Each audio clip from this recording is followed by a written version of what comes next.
Hi guys, welcome to Wealthy Wednesdays. Hello, hello, hello. I want to make sure that I'm on different accounts because I am on two cell phones right now. So if you are on Facebook, please let me know you're on Facebook. Or if you, oh great, so Instagram we're on. Let me see, where else am I on here? Am I on Facebook as well? I want to make sure. Eva Macia started a live video. Okay, wonderful. So I'm actually on my husband's cell phone. I'm using, I'll show you guys, two phones today. Because we are celebrating some wins. So hi Jenny, how are you? Hello Sunray B, sorry. Shorty Pow, how are you? Laura 99211, hello. Trini, I wonder how you guys get your names. I always wonder that. My husband was just asking me how come I have an email address by the name of SLK Superstar, and I had to go through all that. He thought it said Silk. So all right, let's get who else? Let me see. Okay, so I'm going to be going live on a live interview shortly. I want to make sure that we have plenty of, okay, great. Let's see here. And on Facebook. Hello. Oh, hey, hello, Heavenly Bella. How are you, beautiful? It's Anelika. How are you? Okay, yay! Okay, great, super. All right, are you able to get on Facebook? I'm trying. Okay, great. So, wonderful. So check this out. So this is how we're boss ladies, if you want to call us that, or we're shakers and movers and we do what we need to do. So today I wanted to have a live interview, and I'll tell you a little bit about who I actually wanted to interview. Today is my sister's 20th wedding anniversary, and today is a very big stepping stone for my sister. She just sold her house with my hubby. And so we were going to celebrate, and I said, what a perfect opportunity to be able to talk to someone who's a mother of two girls that I know she's had the conversation. As a matter of fact, my nieces own debit cards. So then my sister tells me, oh, I won't get there till 7:30. 2 minutes before Wealthy Wednesday, I call Velia, and I'm like, Velia, I need help. You're a mom, and I need to interview you. And she's like, sure. So immediately she jumps on. So again, this is what I'm talking about when you make things happen. That's pretty amazing. Even though I saw her like a few hours ago. And now we have Velia on Instagram, and she's trying to connect with us live on Facebook. So I'll probably be asking the questions, and if Instagram or Facebook Instagram, you can hear me, but Facebook, I will most likely be translating if we can't get it on here. So can you guys, okay. You got it? I have Facebook. Let me see. What do I do? Finally found. Let me watch this video. How do I connect on Facebook? There should, yeah, right. Go Velia. That's right. Yay. See, she makes it happen. She's like, technology, what? We'll figure it out. I love it. I absolutely love it. So, there should be a link to get into the live on here. I did it. Yeah? I think so. If not, this is what I'll do. I'll find a way. So don't worry about it. We'll make it happen right now. So this is what I'm going to do. Beautiful. We're on. Just leave it like that. We're good. Okay, great. Can you guys all hear me on Facebook and also Instagram? It's Gabby T. How are you? Okay, great. So you guys can hear us. Velia, can you actually put up the volume on your computer? On my computer, okay. So I can hear you. I want to hear you a little bit better. Okay, can you hear me now? Yeah, okay, great. All right, ladies and gentlemen, welcome to Wealthy Wednesdays. This is how we make things happen. I use one phone, as you guys can see, to go on a live on Facebook because we just make things happen. So I get to see the comments through another phone, which is so interesting. And I do it in my car because one of the phones is charging. I love it. See, talk about commitment to Wealthy Wednesdays, right? I love it. So, okay, great. So for those that it's your first time, please go ahead and let us know that it's your first time. And if it's not your first time, thank you for always committing to 7 o'clock Wealthy Wednesdays. We appreciate it. And as I had mentioned to you guys, I actually wanted to interview, because most of the time you guys hear me speak about the things, but I actually wanted to interview somebody who has children, who has had the conversations about money. And if you think they're awkward with, your spouse, imagine it being awkward with your children because you don't know like what to ask, what not to ask, right? So we have Velia. For those that don't know her, I want to like say hi to everybody right now. For those that don't know her, she's on social media on Instagram. She's Ayuda en Español. And she's actually a personal friend of mine, and I love her dearly. And she's also a mommy. So you want to introduce yourself in just a little bit. And for those that it's your first time, Wealthy Wednesdays was created by you guys. So the goal is to have a community where we can ask different questions, look at a different perspective on financial things just happen. So I wanted to do something around children because I get asked the question of, oh, you should have something for kids. I'm like, kids learn from parents. So what are you talking to your kids about, right? So I said, let's go ahead and interview someone. So this is Miss Velia Valencia, and she'll tell you a little bit about herself, and then I'll ask her some questions, and then we'll go from there. Okay, so here I am. I'm like, oh my God. Okay, so Velia Valencia, like Eva said, mother of 3. I have 2 adult children. 30, 26, and a 17-year-old. And the subject of money is always a hot topic. Trying to save is difficult. Yeah. The biggest thing that I can say is I really think that teaching by example is very important. So we always talk about saving and having money for retirement, money to travel, just for expenses. When they were really young, we never really said we didn't have money. They wanted something, it was not at this time, but we never ever said we didn't have money. It just wasn't something that we ever said. I'm hoping that's because we did have money, so we didn't want to lie and say we didn't have it. It's just something that we didn't want to spend money on. So basically that was the message. Not at this time. And I always use the famous maybe another time. Oh, good. It was always kind of an open-ended conversation for me. Good. And I always tried to teach them to save. And again, budgeting, I used to do my checkbook back in the day. I still have a checkbook. I'm not so good at that anymore. But they're trying to teach them, again, trying to do that by example and starting the conversation young. And always if they got gifted money, to try to teach them that, yes, you can spend some of it, but try to save some of it also. So I have a question for you. And the audience can totally jump on and ask questions as well. But the question for you, my first question is, at what age do you have this conversation? I don't know that I remember a specific age, but the word save has always come out of my mouth. Okay. I was always, again, if they got gifted money when they were younger, I would always say, well, you should save it, or save it for a special occasion, or save, some of it so then later you could buy something that really means something, as opposed to going to the store and just picking up the first thing in the Target aisle, we'll say. Yeah, right? yeah. But that's how I operate. I'm the saver. I'm always wanting to, save for a special occasion or put something away so that we have it earmarked, so to speak, for later or for another time. That's my scroll type of Yeah. No, for sure. And then I try to then do something with it so that it feels like it's meaningful, in other words. Yeah. So I don't know like a specific age, but I think as soon as they can money start to understand the concept of not kind of trying to get away from instant gratification as opposed to kind of a long-term goal. Got it. Let me ask you this. So from that, when was I don't know if you opened up checking accounts for your daughters, right? Early on. Did they ever have a checking account early on? Not too early on, kind of more when they needed to go to school and they needed to, we helped them fund their gas or whatever their school expenses were when they were out of high school.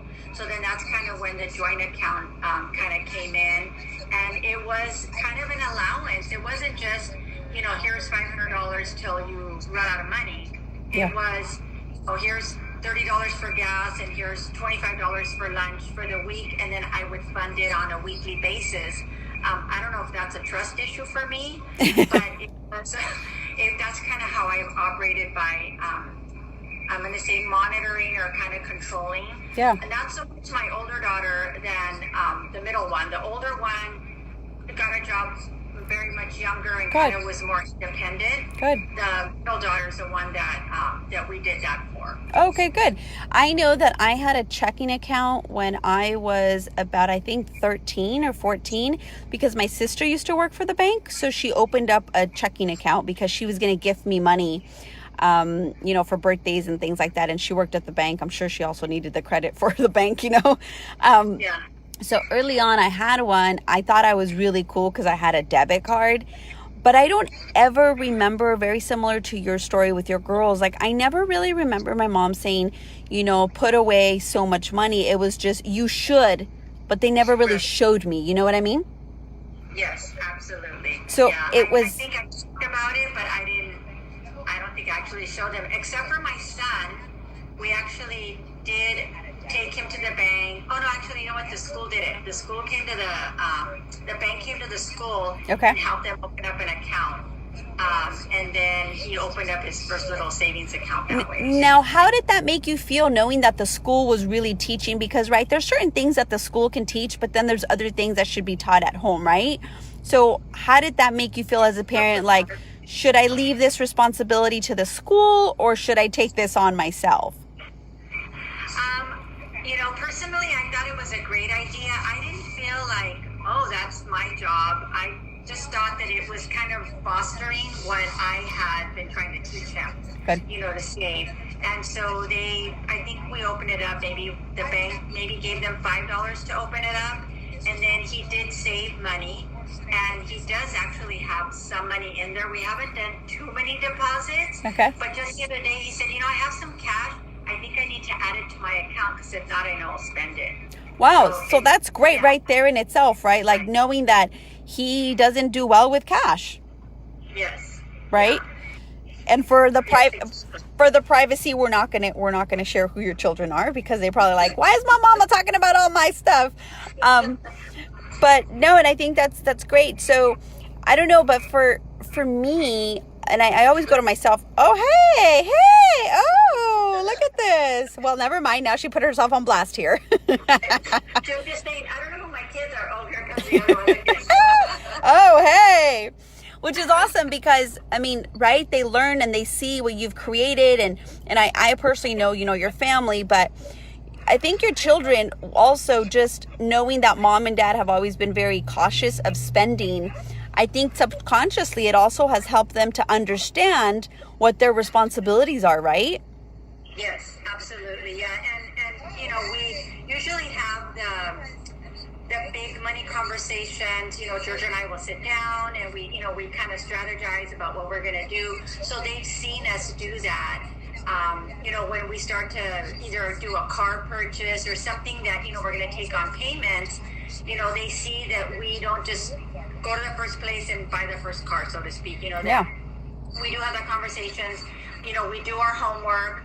We're really trying to teach them that, if you do things properly in the right order, that, and then we shop around for interest rates, just all those things that we've been doing for many, many years. So again, just trying to teach by example.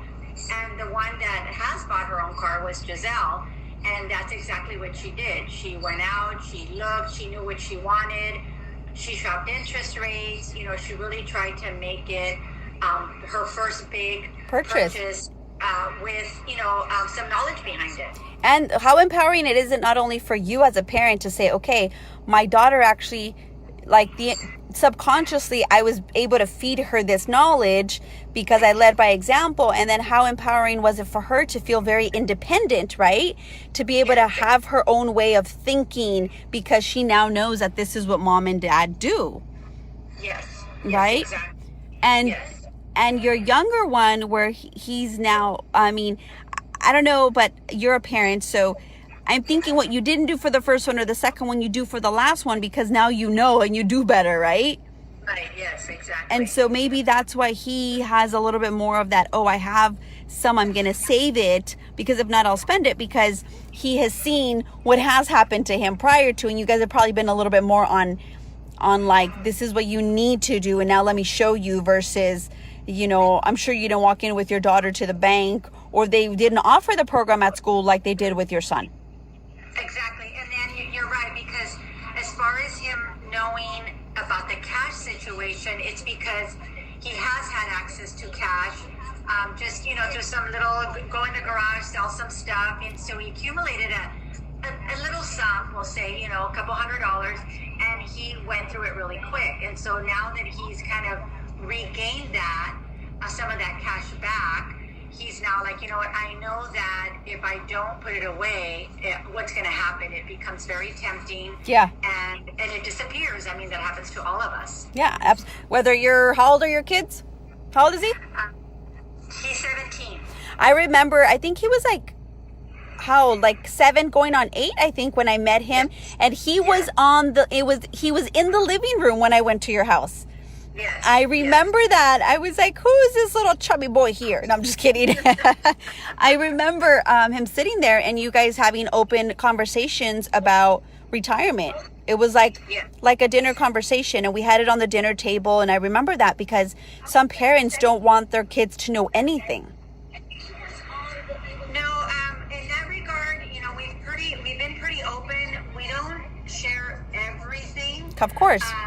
But for the most part, long-term planning, like I said, auto, things like that.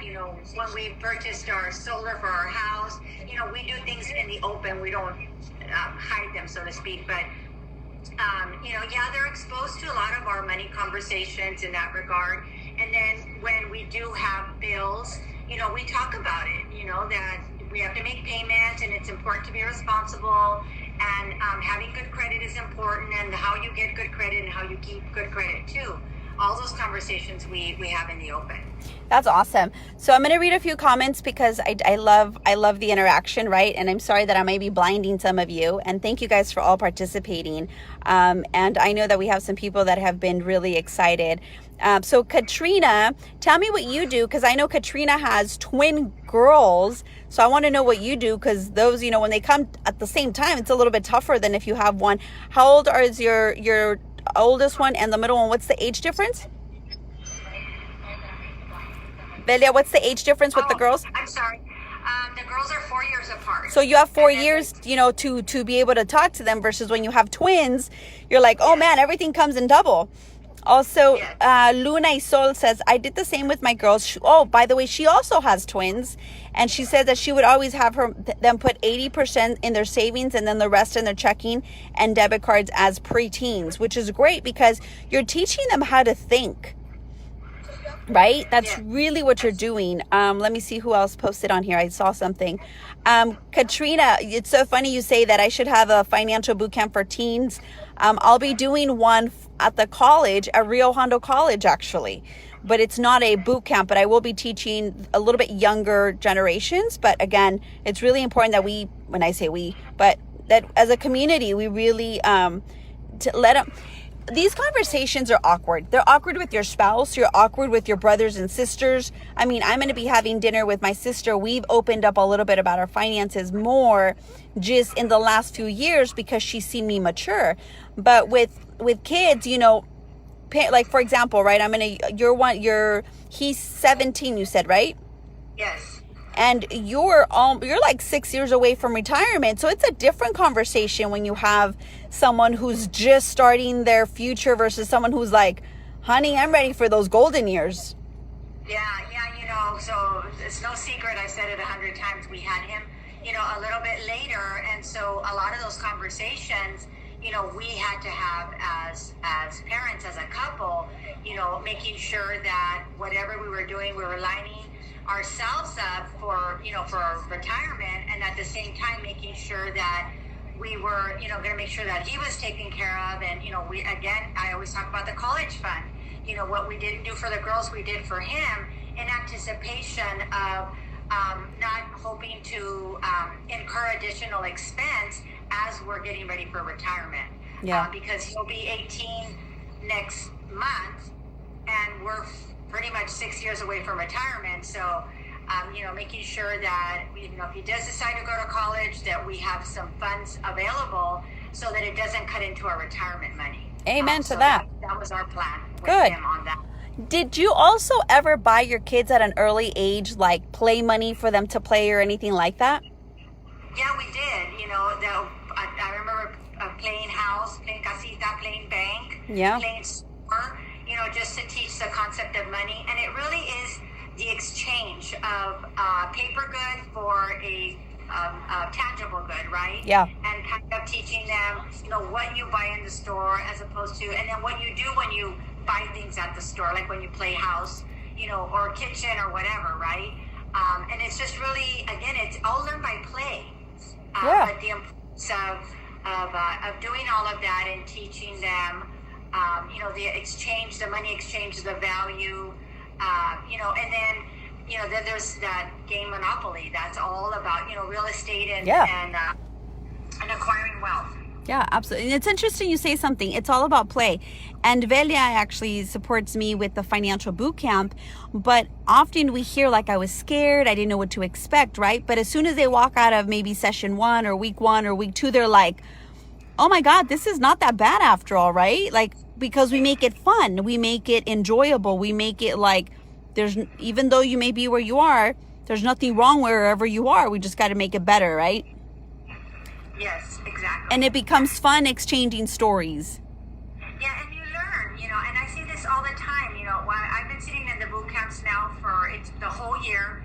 I say 5 weeks on, 2 weeks off, and every time I always learn something because you're learning through people's stories, and like yesterday we talked about,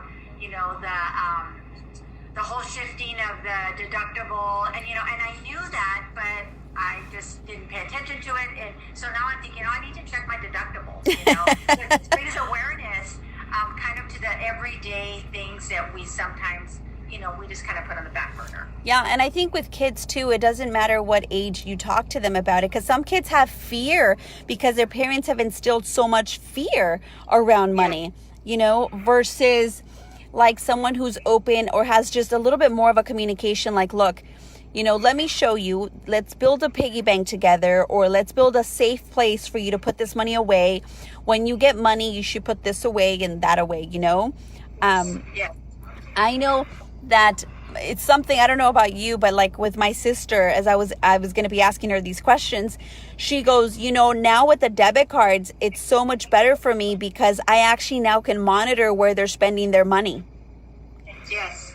And then you know where they're at. Yeah, so she's like, if they're at Target, and I don't mean to throw Target under the bus. It's just Target and Starbucks are easy targets, just generally speaking, because we've created that to be a habit, right? And so my sister will say, I know where they're shopping. I know what they're really buying. Like if they go to Target, it's no crazy thing. But, if they're on the internet buying on Amazon, you don't know what they're going to be buying on Amazon. Exactly, yeah. So she says for her, it gives her a little bit more of not even a control. It's more of I want to make sure that my children get exposed to an environment that's healthy for them. Yeah, and it's just being aware, of where they're at, what they're doing, how they're spending their money. For girls, teenage girls, it's probably more about exploring with makeup or clothes or whatever. With boys, there's not that issue, but technology maybe. For my son, it's like small electronics, all that kind of stuff. That's what he likes, and that's what he's realizing, that there's these little toys that he spends money on, and then in a week or two, they're junk. And he's like, I shouldn't have spent my money on that. So just being aware of, how they spend their money, like I said, where, and kind of their weakness, so to speak, and as a parent, you know what it is, but they need to be aware of it, because that's, for him anyway, my son, it's now he's aware that all these little toys are just like a little fad, and then he gets tired of them, and it's like, I didn't need to do that after all. And there's a lot of fad. That's why the toy industry is so big, from little, I don't even know what is out there because I'm that disconnected to the little kid world. But I remember my nieces wanted like every collectible of these crazy looking vampire dolls. And then, Barbie had all these things, and then Hot Wheels, you want to get all of them. or, you know, you want to get all of the collection, and then you realize some people, there's very few people that become collectibles or they're collectors, and then there's other people who just, you're like, oh, this worked for the moment, but then I don't want it. Right. And we think I'm throwing myself in this mix, which I shouldn't, but like, as a parent, I think it's important that you say, okay, what's for fun, and then what can help you in the future, because you don't want to miss out on the opportunity of your kids only saving and not understanding what play can be, because I've also seen that with some kids.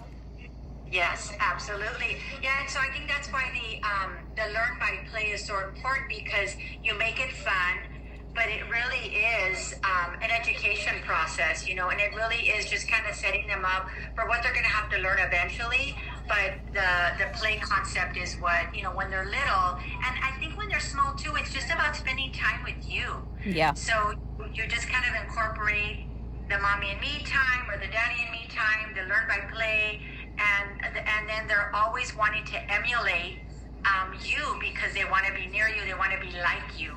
So again, you know, when they're smaller, you can take those opportunities to teach them and talk about, you know, the saving and the, you know, cooking at home, and how it's, you know, just all this Yes. that you can take advantage of. I remember one time I walked into a household and I saw a parent have their kids prepare their own lunches, and they all had to decorate their lunch bag. And I thought that was so awesome. I'll never forget that. Last question for you. Did you ever pay your children to do chores? I'm going to say, I guess yes, but not on a consistent basis. I just think that for us, chores are part of like our daily living. Yeah. So if they did something extra, you know, it would be, like right now my son is actually doing some painting for us. Oh, good. So, yeah. He's like, Mom, that's not a chore. Yeah. So it's, you know, it's something extra, something he doesn't normally do. He does have, you know, things that he does around the house anyway. You know, and if he wants something or needs something, you know, it's just a given that we provide it. Mm-hmm. So that's his compensation for his daily chores. But what he's doing right now, he will get some payment for. And we told him in the beginning, here's an opportunity for you to earn a little bit extra money, but we need to make sure that it's done by a specific time frame. Oh, good. For the next, you know, 3 weeks or whatever. So I came home yesterday and my bathroom walls were masked, the floors were masked. Nice. So some painting in our bathroom area. And, you know, it's only a couple of hours during the day, but, you know, he says, am I going to get paid? And I said, yeah, you will, because this is completely extra. Yeah. You know, the regular stuff. So, good. But we didn't do, like, if you make your bed every day and do the dishes and take out the trash. You're like, that's your rent for living here, rent free. Yes, exactly. Yes. Good. Absolutely. Well, what's one recommendation or one tip you can leave parents out there, just generally speaking, on how to have or how to navigate these conversations with their kids? I say just be honest. And I think for me, well, for my husband and I, for George and I, when we were raising our kids, you know, in the store when they wanted things, I think the conversation of not having money is kind of, I think for kids that might even actually be scary, because you think, okay, well, we don't have any money. So I think to be honest about why you're not buying a toy, or why you can't have the $150 tennis shoes, you know, is that you could say, we don't have money for that, as opposed to we don't have money. Yeah. So just kind of quantifying the reason why they're not getting it. And I think just being honest. You know, even now my son sometimes will say, well, I want these whatever $100 and something tennis shoes, and I'll say, okay, well, I'll give you this much for them because you have money, so you can pick up the rest of it, you know. Good. And he wants to also have stuff and not spend his own money. So I think that my tip is be honest about why you're possibly saying no, and then also teaching them the value of that. Like sometimes you have to say, you know what, this is taking me, for you to have this, it's 3 hours of my work time, you know, so that they begin to kind of quantify the value of an hourly rate to what things cost. Yeah, absolutely. You know? That's so important, and thank you for that. And yeah, that's great that you say that, because like in anything, right, whether it's a business relationship, whether it's a marriage relationship, whether it's a partnership or friendship, at the end of the day, your kids are also a relationship. So open communication and honesty goes a long way, and they'll probably better understand than instead of maybe sometimes even resent. Yes, exactly. Yeah, and I think it's just, the keeping the concept of money in the conversation, not hiding it, talking about it, not being deceitful. Because I think, when I would hear and be in the stores and I hear parents say, "Oh, we don't have money," I would be like, "Oh my God!" As a little kid, I would be like, "Crush, how come?" Yes. Money, it's like I would think, well, am I not a house? Am I not going to have a house? So, do we have money for anything? For gas, for food? It's yes, yeah. So just honesty, I think, is really, really good. Good. Awesome. Well, my phone has let me know that I'm on low battery, so I'm very grateful that you jumped on here and had this opportunity to share your not even an expertise, but your knowledge in parenting, in your experience, because there's no right or wrong way, right? We're adulting, we're parenting, we're having these awkward conversations and now making them our new normal. So I just want to say thank you for that, and thank you for sharing. Thank you for inviting us into your house and into your environment and into your personal space, because it's not easy, right? But at the same time, I want to just say that, I wouldn't be able to speak on this topic because I'm not there. And so I haven't had the conversations yet. So that's why I wanted it to be from someone who's had the experience of saying, look, this is how I handle this. And for all of those following us, and, if you have a way that you do, please share it with us, because we could all learn from one another, right? One parent can teach another parent that maybe didn't know something, or not even like for those that are like new parents, or those that are having like that they have a 5-year-old, maybe they don't have a 17-year-old. How could they start now without feeling like, am I a bad parent? All the other conversations that come about from parenting, right? Right. And then the other thing too is, anybody who's a parent will know what works with one doesn't work with the other. So personalities are also part of the mix. So, like I said, I've always been the saver. And so some of my sisters are not that way. So it depends on how the parent influences the child, and the relationship and the personality between the two that also has a bearing on how it affects them. Amen to that. And also make it your new household norm, not because the school's not doing it or your sisters are not doing it. Doesn't mean that you can't make it your household norm, right? Exactly. Yes. Good. Well, thank you again, Velia. And for those that keep following us, my name's Eva Macias. And if you want to follow Velia, you can follow her on her Instagram handle is Ayuda en Español, and on Facebook she's Velia Valencia, right? That's what you're on there, Velia Valencia. It's actually Velia Galindo Valencia. Oh, okay, great. I have my maiden name in there, yeah. All right. So for those that this is your first time, thank you. I hope that you guys tune in next Wednesday. And for those that it's not, again, thank you so much. And always in complete gratitude of everybody's time, energy, and just appreciation of how much knowledge we as a collective can teach one another. I don't have all the answers to everything, but I definitely try to be resourceful and ask other people how they can contribute to our community. So again, thank you guys. And if you guys have any questions you guys want to ask, you're more than welcome to post them on here, maybe DM me, and we'll answer them directly to you guys, and maybe even post them up. So I just want to say thank you to everybody. And thank you for making your contribution to the financial boot camp on Tuesdays. I know we miss Veronica. She's not here, but we miss her too. And for those that want to just book an appointment, they can definitely go on evamacias.com, and you guys can book an appointment. We're both bilingual, which is awesome. Sí hablamos español y muy bien que lo hablamos. So again, bring your parents, bring your children. If it's a family thing, I'm down for that any day of the week. We want to continue to empower as many families as we can, but it definitely starts with parents, and then we move on to kids. So thank you so much, Miss Velia. I appreciate you, and hopefully my phone doesn't die as I'm saying bye to everybody. Have a good evening, everybody. Bye.